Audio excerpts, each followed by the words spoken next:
আজকে সস্তায় পুষ্টিকর খাবার নিয়ে আলোচনা করব। কি নেই সেই খাবারে? প্রোটিন থেকে শুরু করে মিনারেলস পর্যন্ত সমস্ত কিছু আছে। অনেক মানুষ আছেন যারা টিভিতে দেখছেন বা রিল সার্চ করছেন যে বডির ইমিউনিটিকে বাড়ানোর জন্য বা মাসল পাওয়ারকে বাড়ানোর জন্য প্রোটিন খাওয়া দরকার। তাদেরকে বলবো, এটা টাকার অভাব থাকলেও আপনি কিনতে পারবেন এবং সেই প্রোটিনের অভাব পূরণ করবে। আবার অনেকে আছেন যে টাকা আছে বাট এটা ভরসা করতে পারেন না যে বাজারের কেনা জিনিসে প্রিজারভেটিভস আছে কিনা বা বিভিন্ন ধরনের কেমিক্যাল মেশানো আছে কিনা, সেই জন্য অনেকে কেনেন না। তো তাদেরকে বলবো, এই খাবারে আপনার সেই প্রোটিনের ডেফিসিয়েন্সি পূরণ করতে পারবে। তাহলে আসুন জেনে নিই যে কি খাবার সেটা।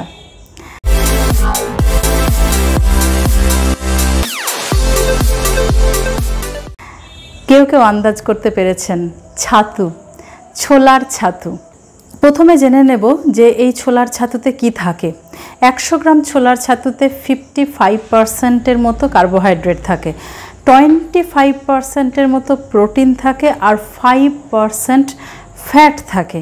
এছাড়া 10 to 15% ইনসলেবল ফাইবার থাকে, যেটা ভীষণ ইম্পর্ট্যান্ট জিনিস। আর সাথে কিছু মাইক্রোনিউট্রিয়েন্টস, ভিটামিন, মিনারেলস এইগুলো থাকে। তো এটা গেল যে কি কি থাকে। তার সাথে বলবো, এটা গ্লুটেন ফ্রি, এটাতে 0 কোলেস্টেরল এবং লো ক্যালোরি, তার সাথে লো গ্লাইসেমিক ইন্ডেক্স। কি বেনিফিট আছে এতে? আমাদের ইন্টেস্টিনে কিছু ব্যাকটেরিয়া আছে, যেটা খারাপ ব্যাকটেরিয়া আর ভালো ব্যাকটেরিয়া দু ধরনের। তো যেগুলো খারাপ ব্যাকটেরিয়া সেগুলো আমাদেরকে কি করে? আমাদের হেলথটাকে খারাপ করে দেয়। মানে ধরুন ক্রেভিং হচ্ছে আপনার, সে চাইছে মিষ্টি, তাই আপনার ক্রেভিং হচ্ছে। আর যেগুলো গুড ব্যাকটেরিয়া, সে কি করে? সে ইমিউনিটি পাওয়ারকে ডেভেলপ করে। শুধু তাই নয়, আপনার মুড মানে মন থেকে শরীর পুরোটাকে কন্ট্রোল করছে ওই উপকারী গাট ব্যাকটেরিয়া, যেগুলোকে আমরা বলি প্রোবায়োটিক।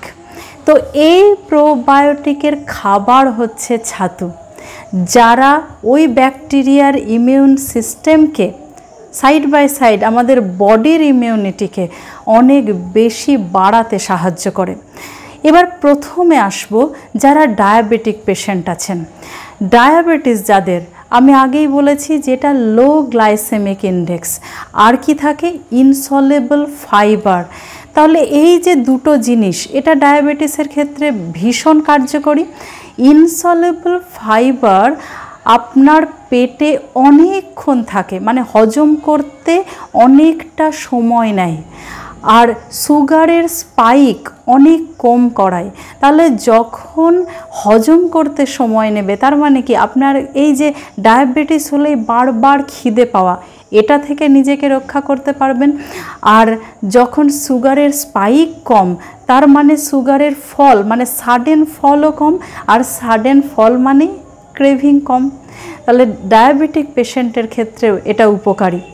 নাম্বার 2, যাদের হাই কোলেস্টেরল লেভেল, তাদের কি হচ্ছে? 0 কোলেস্টেরল, তার সাথে ফাইবার, হাই ফাইবার। তাহলে এই দুটো জিনিসই যাদের কোলেস্টেরল লেভেল তাদেরকেও হেল্প করছে। মানে কোলেস্টেরল লেভেল যাদের হাই, তাদের শরীরকেও এই ছাতু মেনটেন করতে হেল্প করছে। এবার আসি যাদের হাই কোলেস্টেরল লেভেল। প্রথমেই বলেছি যে এটা 0 কোলেস্টেরল, তার সাথে ইনসলেবল ফাইবার। তাহলে এই দুটো জিনিসই কোলেস্টেরলকে মেনটেন করতে সাহায্য করে। সুতরাং আপনার ভয় পাওয়ার কিছু নেই যে কোলেস্টেরল লেভেলকে বাড়িয়ে দেবে। যাদের কনস্টিপেশনের প্রবলেম আছে, তাদের মেইন প্রবলেম হচ্ছে পেরিস্টলটিক মুভমেন্ট। তো এই পেরিস্টলটিক মুভমেন্টকে বাড়াতে সাহায্য করে ছাতু। আর কি করে? স্টুলটা যে হার্ড হয়ে থাকে, সেই হার্ড স্টুলকে সফট করে। তার কারণ কি? ছাতুর জল ধারণের ক্ষমতা অনেক বেশি। আর ইনসলেবল ফাইবার স্টুল ফর্মেশনে সাহায্য করে। মানে বেশি বেশি যদি স্টুল ফর্মেশন হয়, তাহলে কি হবে? অনেক তাড়াতাড়ি আপনার আর্জ ফিলিংটা আসবে। এটা গেল কনস্টিপেশন। এবার আসি ওবেসিটি। যারা ওবেসড তাদের কি দরকার? খিদে কম পাওয়ার দরকার, অনেকক্ষণ পেটে থাকবে এরকম খাবার খাওয়ার দরকার যাতে ক্রেভিং বারবার না আসে আর ক্যালোরি বেশি না যায়, তার সাথে ওয়েট যাতে গেন না হয়, তাই না? তাহলে এই ছাতুতে যেহেতু ইনসলেবল ফাইবার আছে, হজম করতে অনেকটা লেট হয়। 0 কোলেস্টেরল আছে, ফ্যাট 5% মাত্র। তো সেই কারণে আপনার ওজন বাড়ার চান্স অনেক কম থাকে। যারা ওজন বাড়াতে চাইছেন মানে আন্ডারওয়েট, তাদের ক্ষেত্রেও এই ছাতু খুব হেল্পফুল। কিন্তু তারা তো বলবেন যে 5% মাত্র ফ্যাট, ইনসলেবল ফাইবার, খিদে পাবে না, তাহলে আমি কী করে ওজন বাড়াবো? তাদের জন্য এই ছাতুর সাথে দুধ মেশাতে হবে। দুধ মেশাবেন, তার সাথে আপনি যদি একটু টেস্ট বাড়াতে চান খেজুর মেশাতে পারেন, নাটস মেশাতে পারেন। শুধুমাত্র আন্ডারওয়েট যারা নয়, এই যেটা বললাম এটা যারা জিমে যাচ্ছেন মানে মাসলটা বাড়াতে চান, এনার্জি রাখতে চান, প্রোটিন বেশি বেশি ইনটেক করতে চান, তাদের ক্ষেত্রেও খুব হেল্পফুল। তাহলে কি বললাম? ছাতুর সাথে দুধ, তার সাথে টেস্ট বাড়ানোর জন্য খেজুর আর বিভিন্ন ধরনের শোক নাটস। কেমন? এখন বলবো যে আপনি কোন ধরনের ছাতু খাবেন। 2 রকমের ছাতু পাওয়া যায়। একটা ওই রকমই রিফাইন্ড আর বেশি ফাইবার। রিফাইন্ড ঠিক নয় এক্ষেত্রে, খোসা ছাড়ানো ভাজা ছোলার ছাতু, আর একটা খোসা সমেত। আমি আপনাকে রেকমেন্ড করব যেটা খোসা সমেত সেই ছাতু কিনবেন, তার কারণ ওতে ইনসলেবল ফাইবার অনেক বেশি পরিমাণে থাকে। তাহলে এটা একটা গেল। দ্বিতীয়ত বলবো যে রিসেন্ট ভাঙানো, মানে গেলেন প্যাকেটের ছাতু 6 মাসে এক্সপায়ারি, 5 মাসের মাথায় আপনি কিনে নিয়ে এলেন, করবেন না এরকম। ওর ভিতরে অনেক ফাঙ্গাস বা ব্যাকটেরিয়া জন্মে যায় যেটা আপনি বুঝতেই পারবেন না। তো কি করবেন? দেখবেন রাস্তায় ঘুরে ঘুরে বেড়ায় যে ভাঙিয়ে দেওয়া হয় ছাতু, তাদের কাছ থেকে নিতে পারেন, বা আপনার চেনা জানা ভাজা ছোলা কিনে নিয়ে আসুন, প্লেন বাড়িতে মিক্সিতে ছাতু প্রিপেয়ার করে নিন। এটা গেল। এবার আসি যে কিভাবে খাবেন। কিভাবে খাবেন বলতে অনেক প্রিপারেশান আছে। ধরুন ছাতুর অনেকে পরোটা করে খান, রুটি মানে রুটির মধ্যে ছাতু পুর দিয়ে অনেকে করে খান। কিন্তু আপনি সব থেকে বেনিফিট বেশি পাবেন যখন আপনি ছাতুর শরবত খাবেন, মানে কোনো রকম ভাজা বা সেঁকার মধ্যে নেই। প্লেন ছাতু নিন 1 থেকে 2 চামচ। সেটা ওই যে যারা ওজন বাড়াতে চান, যারা মাসল পাওয়ার বাড়াতে চান, তারা দুধ অ্যাড করবেন। যারা ডায়াবেটিক পেশেন্ট, যারা high blood pressure, high cholesterol level ভুগছেন, তাদের ক্ষেত্রে জল, প্লেন ওয়াটার মানে জল দিয়ে আপনি ছাতুটাকে গুলবেন।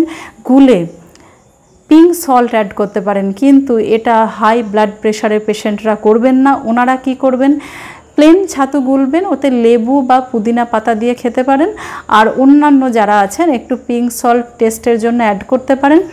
আর ওর মধ্যে যারা একটু হাই কোলেস্টেরল লেভেলে ভুগছেন, চিয়া সিড মানে ভেজানো চিয়া সিড আপনি ওর মধ্যে অ্যাড করতে পারেন। আর বিভিন্ন ধরনের সিডও আপনি অ্যাড করতে পারেন, ওতে কোনো অসুবিধা নেই। কিন্তু মেন জিনিসটা যেটা মনে রাখবেন সেটা হলো, যদি কখনো মনে হয় যে নাটস অ্যাড করবেন, তাদের ক্ষেত্রে আমি বলবো যারা ওজন বাড়াতে চাইছেন বা ধরুন হেভি মিল নিতে চাইছেন, আর কিছুই খাবেন না মোটামুটি 4-5 ঘন্টা, তাদের ক্ষেত্রে আমি বলবো যে ছাতু তার সাথে শোক নাটস, কারণ ওটা একটা মিলের সমান, এটা নিয়ে নিন। তাহলে ভালো থাকুন, সুস্থ থাকুন। আর ছাতুকে আপনার ডেইলি রুটিনের মধ্যে এন্ট্রি দিয়েই দিন, কারণ এটাতে অনেক রকমের অনেক ধরনের হেলথ বেনিফিট আছে। আর সুস্থ রাখতেও এটা ভীষণ সাহায্য করে, প্রোটিনের ডেফিসিয়েন্সি মেটায়, এনার্জি দেয়, হজম শক্তিকে বাড়ায়, মানে যারা গ্যাস অম্বল প্রবলেমে ভুগছেন তাদের ক্ষেত্রেও এটা বেশ উপকারী। আর আজকের ভিডিওটা যদি মনে হয় উপকারী, তাহলে অবশ্যই আপনার আপনজনদের সাথে শেয়ার করুন। আর আপনি কি নতুন দেখছেন, তাহলে চ্যানেলটাকে সাবস্ক্রাইব করে নিন। আর কমেন্ট বক্সে জানাবেন কোনো প্রশ্ন থাকলে। আর যদি মনে হয় যে এটা ভালো লেগেছে, এই কথাটাই আপনি জানাতে চান, সেটাও আপনি কমেন্ট বক্সে অবশ্যই জানাবেন। ভালো থাকুন।